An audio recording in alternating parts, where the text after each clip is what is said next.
नमस्कार। Observations with experience के इस यूट्यूब चैनल पर आपका स्वागत है। मैं हूं आपका मित्र असीम सक्सेना।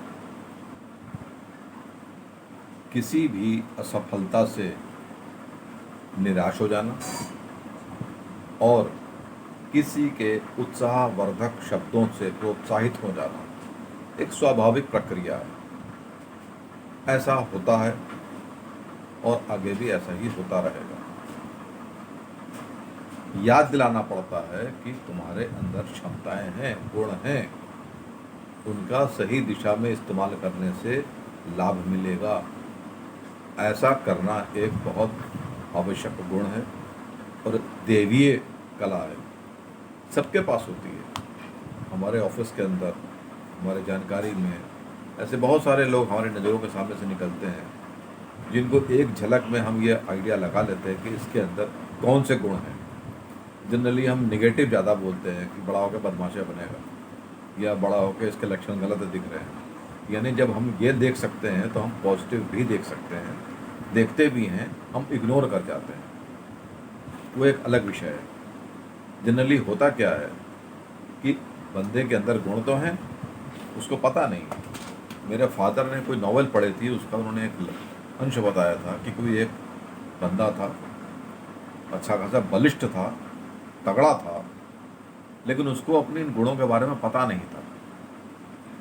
एक बार वो अपने मित्रों के साथ कहीं जा रहा था, किसी बात पे दूसरे ग्रुप से झगड़ा हो गया, वो लोग इनको पीटने लगे, ये पिटने लगे। तो इसी के एक दोस्त ने बोला, भाई तू पीट सकता है इनको अकेले, मार इनको, हमको भी बचा। उसने पीटा, अच्छा खासा पीट दिया। तो याद दिलाने वाली बात होती है। इसको थोड़ा सा और दूसरे रूप में अगर प्रकट किया जाए तो जब पता लग गया वानर सेना को कि वो उस पृथ्वी के भाग के एंड पे आ गए जहाँ से समुद्र था, और पता लग गया कि रावण सीता जी को इसी मार्ग से लेके दूसरे एंड पे गया है, तो अब वहाँ तक जाने के लिए चिंता का विषय बन गया कि समुद्र को पार कैसे किया जाए। तो जामवंत जी ने हनुमान जी को बताया, का चुपी साध रहा बलवाना, एक अच्छा खासा काव्य है। उन्होंने उनको बताया कि तेरे अंदर बड़े सारे गुण हैं, तू कर सकता है इस काम को, तू कर ले। तो जो मोटिवेशनल स्पीकर्स होते हैं आजकल, वो इस बात को बोलते हैं, लेकिन वो प्रोफेशनली बोलते हैं, किसी एक को नहीं बोलते, हुजूम को बोलते हैं। तो दे अर्न मनी, वो पैसे कमाते हैं। अगर किसी एक बंदे को बोला जाए तो उसके लिए होता है कोच। जो कोच जो है उस बंदे की क्षमताओं को देखता है, उसको डेवलप करता है, इंक्रीज करता है। अब 1-to-1 का तो बड़ा मुश्किल है, लेकिन जानकारी में अगर कोई इस प्रकार का है, ईश्वरी प्रदान कर देते हैं, मौका दे देते हैं, और किसी की बात हमको बड़ी अच्छी लग जाती है या चुभ जाती है, तो काम हो जाता है। गुण ढूंढना और उसको दिशा देना एक रुचि का काम होता है। आपने इस प्रकार के अनेकों वीडियो देखे होंगे, कहानियाँ सुनी होंगी, देखा होगा कि कोई एक गाय या बैल किसी गड्ढे में गिर गया, अब वो बेचारा निकल नहीं पा रहा है, प्रयास तो कर रहा है निकलने का। हम सबके साथ ऐसे ही होता है, हम समस्या में होते हैं, प्रयास करते हैं, निकल नहीं पाते हैं। वो जो स्टेज होती है उसमें इशारे की ज़रूरत होती है, और इशारा मिलते के साथ वो बाहर आ जाता है उस समस्या से। जैसे अब कोई गाय फंसी हुई है, निकलना चाह रही है, सब दूर खड़े होकर तमाशा देख रहे हैं, वो प्रयास कर रही है और प्रयास करते करते थक चुकी है। उस मौके पे कोई एक हिम्मती मददगार जाए, उसका सींग पकड़े और उसको इशारा दे। उसने ताकत नहीं लगानी है, उसने खाली इशारा देना है, ताकत तो खुद उसके पास है, वो अपने प्रयास से बाहर निकल जाएगी, लेकिन हल्का सा उसको इशारा चाहिए। ये इशारा जो है ये बड़े मौके से मिलता है। कई बारी हम इस इशारे को पकड़ लेते हैं, कई बारी हम इस इशारे को इग्नोर कर देते हैं। इशारा इग्नोर कर दिया, अवसर हाथ से निकल गया, और अगर उस इशारे को पकड़ लिया, ग्रैब कर लिया, तो आप क्लियर कर जाते हैं। आप उस समस्या के दायरे से जिसने परेशान करके रखा हुआ है, अब बाहर निकल जाते हैं एक विजेता के रूप में। ऐसी अनेकों घटनाएं हैं कि उस समस्या से जूझने के बाद आप दूसरों का लिए रास्ता खोल देते हैं। अरे ऐसा हो सकता है।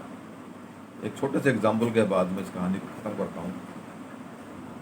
मैं कहीं काम करता था, तो वो जो जगह थी काम करने वाली, मेरे घर से कम से कम 35 किलोमीटर दूर थी, तो काफ़ी टाइम लगता था।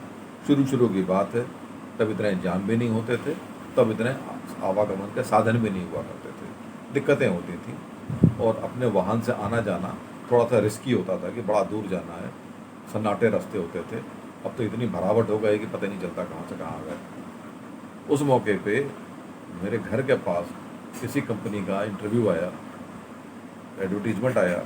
मैंने कहा अच्छा, इस जगह में भी कंपनियां हैं, तो मैंने ऐसे ही भर दिया। I was not serious. Interview हुआ, सीनियर पोजीशन के लिए मैंने भर दिया था, तब मैं जूनियर में भी सेट नहीं हुआ था। इंटरव्यू लिया एमडी ने, बातचीत के दौरान उन्होंने कह दिया you are not fit for this. But इस बट के पहले की कहानी क्या है, उन्होंने जब देख लिया कि मैं आ तो गया, संडे का दिन था, उनका का टाइम वेस्ट हो गया मेरा, तो एक ही इंटरव्यू था वो मेरा, ये भी सफल नहीं हुआ। मैंने कहा इसके अंदर कुछ तो होगा। अब ये ईश्वर का गुण है, ईश्वर ने उनको एसएमएस किया होगा, जो भी किया होगा। उन्होंने ऐसे ही पूछ लिया चोरी कैसे रोकेंगे, तो मैंने चोरी रोकने के कुछ जो भी दिमाग में बातें आई वो बता दी। तो उन्होंने पूछा ऐसा हो जाएगा, मैंने मुझे स्वाभाविक रूप से निकलेगा, होगा कैसे नहीं। अरे काम हमने करवाना है, दूसरे ने करना है, तो वो हमारी शर्तों पे तो काम करेगा कि हम उसकी शर्तों पे उसको तनख्वाह देंगे। उनको ये चीज़ बड़ी पसंद आ गई, और मैंने भी नोटिस कर लिया। अब इशारा देके भगवान ने मेरे को दिखाया कि ये चीज़ इनको पसंद आई है। तो इशारा पकड़ना भी ईश्वर की कृपा पर डिपेंड करता है। हमारा अहंकार आ जाता है तो ईश्वर की कृपा वो इग्नोर कर देता है, दिखती नहीं है। लेकिन अहंकार पे काबू करना ही गीता का ज्ञान है। अगर हमने अहंकार को काबू कर लिया, जो भी संवाद आ रहे हैं उसमें हमारे मतलब क्या क्या कुछ है, अगर है तो हमने उसको एडॉप्ट करना है, उस इशारे को समझना है, इशारे की खुद खोज करनी है। क्रेडिट ईश्वर देना चाहते हैं, हम लेने को तैयार नहीं हैं। हम अपनी ही जिद पे किसी गलत रास्ते पे, जहाँ पे दीवारें बंद हैं, हम वहीं जाकर टक्कर मार रहे हैं। जो मार्ग खुले हुए हैं हम उस तरफ जाने का प्रयास ही नहीं कर रहे। जैसे एग्जाम्पल के तौर पे एग्ज़ाम्स के अंदर 50 तरह के सवाल आते हैं, कुछ हमको आते हैं, कुछ नहीं आते हैं। जो नहीं आते हैं वो हम कभी भी नहीं आएंगे, तो हम उसी पे अपना मगज खपाते हैं। जो रास्ते खुले हुए हैं उधर तो खींच सकते हैं, क्योंकि क्रिकेट के खेल के अंदर भी ऐसा देखा गया है कि लोग बैट्समैन जो हैं वो वेट करते हैं कि जब फलाना वाला बॉलर आएगा तब उसको मारेंगे। फलाने वाले बॉलर को लाना दूसरी टीम की मजबूरी होती है, क्योंकि उनके पास उसके अलावा चौथा बॉलर नहीं होता है, बाकी बॉलर्स के ओवर ख़त्म हो चुके होते हैं। तो उतना पेशेंस के साथ इंतज़ार करना, अपनी विकेट को बचा कर रखना, अपने अटेम्प्ट को बचा कर रखना, और फिर उसके ऊपर प्रहार करना और विजेता होना। ये उकसाहट जो होती है अंदर से, उकसाहट का प्रयोग जनरली गलत ही किया गया है। मंथरा ने कैकेयी को उकसाया था, वो निगेटिव था। पॉजिटिव भी होता है उकसाहट, तू कर सकता है। हनुमान जी को जामवंत ने कहा उकसाहट, और उकसाहट के बाद उद्वेग, एक गति के साथ, पूरे जोश के साथ जंप मारना, वो उद्वेग हुआ। इस उद्वेग के साथ कोई भी काम किया जाएगा तो सफलता मिलनी है। तो ये दोनों जो चीज़ें हैं वो एक संयोग बनता है। अब इसका मतलब ये नहीं कि अगर कोई संयोग नहीं बन रहा है तो हम सफल नहीं हो सकते। सफल तो होना है, संयोग दिख के दिखे या बिना दिखे दिखे, हिडन रूप में आए। मोटिवेट हमने खुद करना है, निर्णय हमने खुद लेना है, और दिक्कतों में हमने खुद निकलना है। बैसाखियों से युद्ध नहीं जीते जाते, युद्ध जीते जाते हैं अपनी क्षमता से, अपने दृढ़ निश्चय से, और जीतने की कला से। जीतने के भाव हमारे अंदर होने चाहिए। जीत तो हम लेंगे, छोड़ेंगे तो नहीं। और अगर ये वाला भाव है तो जीत आपको कोई नहीं रोक सकती। आपने जीतना है, विजेता बनना है। क्रेडिट के लिए भगवान बैठे हुए हैं, क्रेडिट देने के लिए। अरे ले तो सही, आ तो सही, हम ही जाने में विलम्ब करते हैं। यहाँ तक देखने के लिए बहुत बहुत शुक्रिया। अगर सब्सक्राइब नहीं किया तो प्लीज़ सब्सक्राइब करें, शेयर करें, कमेंट करें, लाइक करें। आपका दिन शुभ हो। नमस्कार।